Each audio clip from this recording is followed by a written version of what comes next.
Good morning विद्यार्थियों। Online classes में आज हम सूक्ष्म शिक्षण योजना के बारे में अध्ययन करेंगे। सबसे पहले हम सूक्ष्म शिक्षण क्या होता है ये जानेंगे। सूक्ष्म सूक्ष्म का अर्थ होता है छोटा रूप और शिक्षण का अर्थ होता है पढ़ाना या सीखना। अर्थात सूक्ष्म शिक्षण योजना का पूर्ण रूप हुआ छोटे छोटे रूप में शिक्षण प्रदान करना या सीखना। इसके अंतर्गत सूक्ष्म शिक्षण के अंतर्गत हम सूक्ष्म शिक्षण का इतिहास, अर्थ, परिभाषा, सिद्धांत, आवश्यकता एवं महत्व और सूक्ष्म शिक्षण चक्र के बारे में अध्ययन करेंगे। सबसे पहले बात करते हैं हम सूक्ष्म शिक्षण का इतिहास कि सूक्ष्म शिक्षण कैसे आया और इसका क्या इतिहास रहा, इसके बारे में अध्ययन करेंगे। तो सूक्ष्म शिक्षण सबसे पहले अमेरिका में स्टैनफोर्ड यूनिवर्सिटी में इसका विकास हुआ था। सन 1961 में एचिसन ने इसका विकास किया था। नेक्स्ट है भारतवर्ष में सर्वप्रथम डी तिवारी ने 1967 में सूक्ष्म शिक्षण शब्द का प्रयोग शिक्षण प्रशिक्षण के क्षेत्र में किया। भारतवर्ष में सन 1974 में सूक्ष्म शिक्षण के क्षेत्र में सर्वप्रथम प्रकाशन पासी तथा साहा के द्वारा किया गया। इसमें प्रथम बार सूक्ष्म शिक्षण के विषय में वैज्ञानिक जानकारी प्रदान की गई। मतलब भारतवर्ष में 1974 में किसके द्वारा किया गया था? सर्वप्रथम प्रकाशन हुआ पासी तथा शाह के द्वारा। सन 1978 में इंदौर विश्वविद्यालय में सर्वप्रथम सूक्ष्म शिक्षण पर राष्ट्रीय प्रायोजना जो नेशनल प्रपोजल प्रोजेक्ट का जो निर्माण किया गया था इंदौर विश्वविद्यालय में 1978 में सूक्ष्म शिक्षण पर किया गया था। इसके अंतर्गत विभिन्न महाविद्यालयों तथा विश्वविद्यालयों के शिक्षक प्रशिक्षकों ने मिलकर सूक्ष्म शिक्षण पर कार्य किया, जो वो कार्य आज भी चल रहा है। अब है हमारा सूक्ष्म शिक्षण का अर्थ कि सूक्ष्म शिक्षण का अर्थ क्या होता है। हमने शुरू में ही बताया था कि सूक्ष्म का अर्थ होता है छोटा, कि छोटे छोटे रूप में किस तरीके से आपको शिक्षण करवाया जाएगा। एक सूक्ष्म शिक्षण का एक लघु रूप है। जो सूक्ष्म शिक्षण है वो शिक्षण का एक छोटा रूप है। नेक्स्ट, यह एक प्रयोगशालीय विधि है जिसके माध्यम से शिक्षक प्रशिक्षणार्थियों में शिक्षण कौशल विकसित किए जाते हैं कि जो छात्र अध्यापक हैं, जो पूर्ण रूप से अध्यापक नहीं हैं, मतलब जो प्रशिक्षण करते हैं, जो विद्यार्थी हैं, उनको जो कौशल करवाए जाते हैं, तो वहाँ कई कौशलों का उनमें विकास किया जाता है। प्रशिक्षणार्थियों को ये शिक्षण कौशल नियंत्रित वातावरण में एक एक करके सिखाए जाते हैं। वह इन सभी कौशलों को सीख लेता है, तब इन्हें वह आवश्यकता अनुसार जोड़कर पूरा शिक्षण कराता है। कि हमने उनको जब भी हम शिक्षण करवाएंगे तो छोटे छोटे रूप में उनके ऊपर उन पर जो कौशल्स हैं हमारे जो भी आएंगे उनको छोटे छोटे रूप में हम बताएंगे और उन सबको मिला के एक पूरा शिक्षण पाठ जो योजना होती है वो तैयार करवाया जाएगा।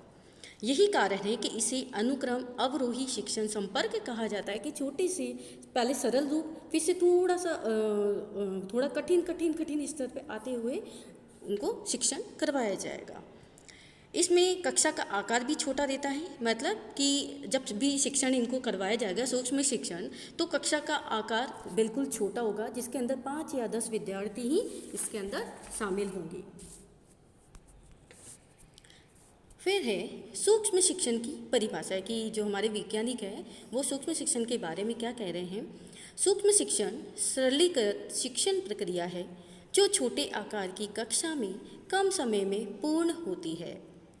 कि जो माइक्रो टीचिंग है, सूक्ष्म शिक्षण है, वो एक बहुत इजी प्रोसेस है, बहुत ही सरल विधि है जो एक छोटी सी कक्षा के अंदर और एक कम समय में ही पूर्ण कर ली जाती है। कि मतलब हुआ हम जो उनको कौशल सिखा रहे हैं वो 5 से 7 मिनट का होगा, विद्यार्थियों की संख्या भी उसमें कम रहेगी ताकि विद्यार्थी उसको अच्छे से सीख सके। नेक्स्ट है क्लिप्त एवं अन्य के अनुसार। सूक्ष्म शिक्षण प्रशिक्षण की वह प्रविधि है जो शिक्षण अभ्यास को किसी कौशल विशेष तक सीमित करके तथा कक्षा के आकार एवं शिक्षण अवधि को घटाकर शिक्षण को अधिक सरल और नियंत्रित करती है। कि हमने 5 या 10 विद्यार्थियों को कोई कौशल सिखाया तो वो इजी रूप में उसको सीख लेंगे, और जब स्टूडेंट की संख्या सीमित रहेगी और कक्षा का आकार भी जब छोटा होगा और शिक्षण की अवधि जो होती है, एक क्लास की अवधि होती है तो 35 मिनट या 45 मिनट, वहाँ होगी क्लास की अवधि ओनली 5 या 7 मिनट, तो वो और भी अधिक सरल हो जाएगा और क्लास भी नियंत्रित रहेगी। तो आप आसानी से सूक्ष्म शिक्षण के जो कौशल्स हैं उसको आसानी से सीख लेंगे। नेक्स्ट है सूक्ष्म शिक्षण के सिद्धांत।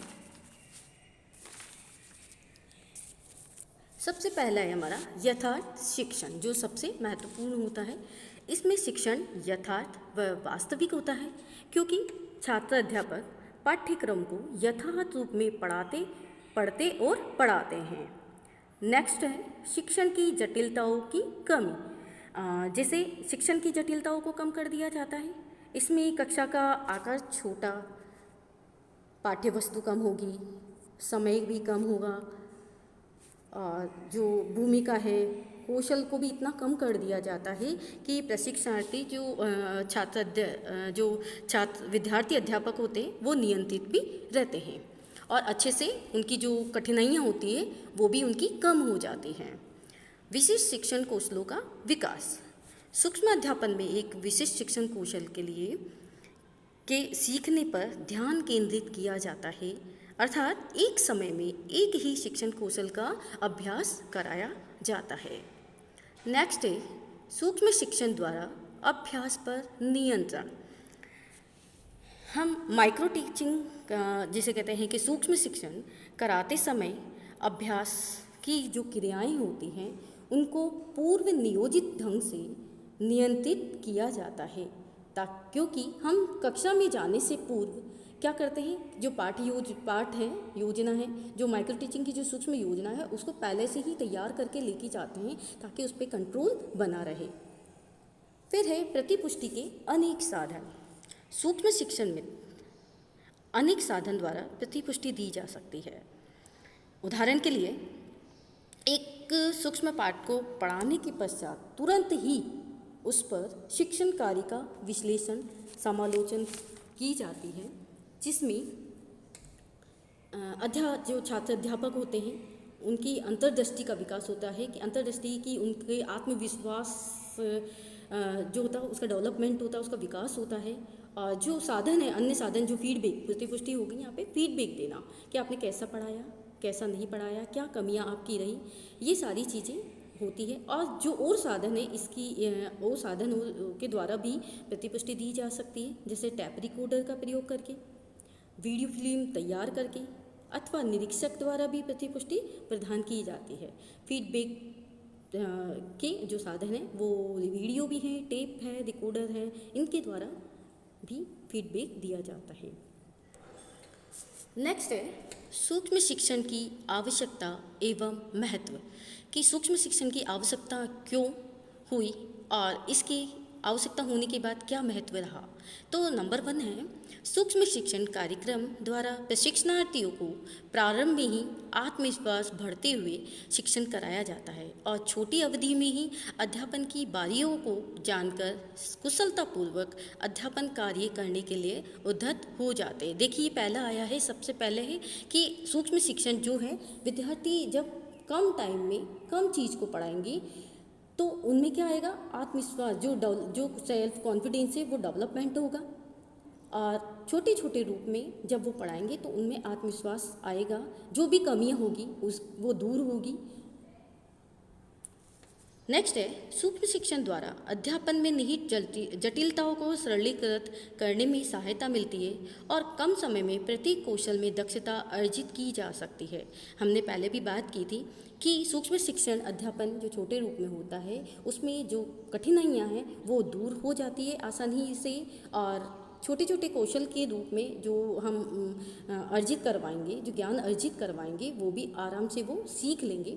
इस रूप में समय और शक्ति दोनों की बचत होने के कारण सूक्ष्म शिक्षण महाविद्यालयों के लिए आवश्यक है, क्योंकि जब विद्यार्थी कक्षा में पढ़ाता है तो वो थोड़ा कहेंगे कि उसमें कॉन्फिडेंस नहीं आता है। धीरे धीरे जब वो पढ़ाएगा, छोटे रूप में पढ़ाएगा, 5 मिनट पढ़ाएगा, तो धीरे धीरे उसके अंदर आत्मविश्वास डेवलपमेंट होगा। और आज भी जो महाविद्यालय में ये जो विधि है, ये प्रविधि जो है आज भी पढ़ाई जा रही है। सूक्ष्म शिक्षण की आवश्यकता इस रूप में भी है कि इसके द्वारा प्रशिक्षण कार्यक्रम को वैज्ञानिक स्वरूप प्रदान किया जाता है। अध्यापक पढ़ाते समय वीडियो टेप आदि का प्रयोग कर सकता है और इससे वह अपने अध्यापन में रहने वाली कमियों को पुनः अभ्यास करके सुधार कर सकता है। कहने का मतलब है कि विद्यार्थी जब पढ़ा रहा है तो उसको वीडियो के माध्यम से, ताकि उसको हम बता सकें कि आपने कहाँ कहाँ क्या गलतियाँ की, तो वो जो गलतियाँ हैं उसमें वो आसानी से सुधार कर सके। और बार बार अभ्यास करने से हमारा जो आत्मविश्वास है वो भी अच्छा हो जाता है। सूक्ष्म शिक्षण द्वारा अध्यापकों को तुरंत प्रतिपुष्टि मिल जाती है, अतः कुशल अध्यापकों का निर्माण कराने में एवं अध्यापन व्यवसाय संबंधी कौशलों के विकास में सूक्ष्म शिक्षण आवश्यक है। क्या कह रहे हैं? सूक्ष्म शिक्षण द्वारा अध्यापकों को तुरंत प्रतिपुष्टि मिल जाती है। आपने पढ़ाया, आपको वो फीडबैक दिया, क्या आपने गलत किया, कैसे पढ़ाया, क्या नहीं पढ़ाया, तो आपके क्या है फीडबैक तुरंत ही आपको दे दिया जाता है। और जो अध्यापक होता है, जो पढ़ाने वाला, उसमें सभी तरह के कौशलों का विकास हो जाता है, जिससे उसमें आत्मविश्वास आ जाए। और व्यवसाय संबंधी कौशल भी सूक्ष्म शिक्षण में आवश्यक है कि धीरे धीरे वे ऐसे ही सीखेंगे, उनमें आत्मविश्वास डेवलप होगा। अब बात करते हैं सूक्ष्म शिक्षण चक्र की क्या क्या होता है। सूक्ष्म शिक्षण चक्र होता है, ये होता है सूक्ष्म शिक्षण चक्र, इसके बारे में अध्ययन करेंगे। अब हम सबसे पहले है पाठ्य योजना, कि कक्षा में जाने से पहले हम पहले ही डिसाइड कर लेते हैं कि हमें क्या पढ़ाना है, क्या हमारे लिए इजी है, वो ही हम पाठ्य योजना तैयार करके जाते हैं। नेक्स्ट है शिक्षण, जो योजना हमने तैयार की है उसको हम एक कक्षा के अंदर पढ़ाएंगे, शिक्षण कराएंगे। फिर है जो शिक्षण हमने करवाया, जो भी आपने पाठ्य योजना तैयार करके लेके गए कक्षा के अंदर और उसका शिक्षण करवाया, जो सीमित क्लास है 5-10 विद्यार्थियों की, उनके सामने। फिर उसके और एक वहाँ पर आपके पर्यवेक्षक भी होंगे जो आपको फीडबैक देंगे कि आपने कैसा पढ़ाया, क्या आपकी कमियाँ रही। उन सब कमियों को पश्चिम जो फीडबैक है उसके द्वारा दूर किया जाएगा। फिर एक पुनः योजना, जो पाठ में आपके कमियां रह गई है, आपने जो प्रश्न बनाए या आपने जो व्याख्या की, जो भी आप तैयार करके लेके गए हैं, तो वो वापस जहाँ गलतियाँ आई उसमें आप सुधार करेंगे। फिर है पुनः शिक्षण, जो आपने पढ़ाया उसको सही किया, फिर आप वापस से उसको पढ़ाएंगे। पुनः शिक्षण, आप पुनः उसको पढ़ाएंगे। फिर पुनः शिक्षण के बाद फिर आपको फीडबैक दिया जाएगा। फिर आपने जो गलतियाँ की थी उसमें आपके सुधार संभव होता नहीं होता है तो आप उसको नेक्स्ट टाइम के लिए कर देते हैं। तो ये आपका जो सूक्ष्म शिक्षण चक्र है ये होता है 36 मिनट का, 36 मिनट का। कहीं किसी वैज्ञानिक ने इसको 45 मिनट भी बताया, लेकिन कक्षा के आकार को देखते हुए इसको 36 मिनट का बताया गया है। इस देखिए यहाँ पर जो अवधि है पासी के अनुसार सूक्ष्म अध्यापन अवधि का जो निर्धारण है वह है सूक्ष्म शिक्षण 5 से 10 मिनट। मतलब आपको जो शिक्षण जो कर रहे हैं, सबसे जो पाठ्य जो योजना है उसका कोई टाइम नहीं है, आप घर से ही तैयार करके लाएं। और जो सूक्ष्म शिक्षण है वह 5 से 10 मिनट आपको पढ़ाना है। नेक्स्ट है अपना सूक्ष्म शिक्षण पर चर्चा कि आपने कैसा पढ़ाया, जो फीडबैक जिसे कहेंगे, कहाँ आपकी गलतियाँ हुई, किस तरह से आप खड़े थे, ब्लैक बोर्ड का आपने यूज किया कि नहीं किया, विद्यार्थियों का क्वेश्चंस जो पूछे आपने वो सही थे कि नहीं थे, कठिन स्तर पे तो आपके क्वेश्चंस नहीं थे। ये सब चीज़ें देखने के बाद आपको फीडबैक दिया जाएगा, जिसका टाइमिंग है 10 से 15 मिनट। नेक्स्ट है आपका पाठ का पुनः निर्माण, जो वो आपने जो भी फीडबैक दिया आपको, कहाँ कहाँ आपने गलतियाँ की, तो वो आपकी सुविधा के अनुसार, वैसे नॉर्मली तो इसे 10 या 12 मिनट का टाइम दिया जाता है कि आपको जो गलतियाँ की है उसको पुनः सुधार करें। नेक्स्ट है फिर आपका पुनः शिक्षण। पुनः शिक्षण, फिर आप जो गलतियाँ हुई है उन्हें वापस आप पुनः वही शिक्षण करवाएंगे आप, मतलब शिक्षण करेंगे, फिर वापस आप पढ़ाएंगे पुनः। जो गलतियाँ थी उसमें आपके सुधार होगा, कॉन्फिडेंस भी आप में आएगा, सारी चीज़ें अच्छी होती जाएगी। तो वो होगा टाइमिंग आपका 5 से 10 मिनट। फिर जो आपने सेकंड बार पढ़ाया, पुनः शिक्षण करवाया, उसमें भी आपको टाइम दिया जाए, उसमें भी आपको फीडबैक दिया जाएगा, उसका भी टाइम होगा 10 से 15 मिनट। तो आपने कैसा करवाया, कैसा रहा, अच्छा रहा, जो गलतियाँ थी उसमें आपका सुधार हुआ, ये सारी चीज़ें उसके अंतर्गत आती है। तो ये है सूक्ष्म शिक्षण की छोटे छोटे रूप में आपको सभी कौशलों का निर्माण करवाया जाएगा। धन्यवाद।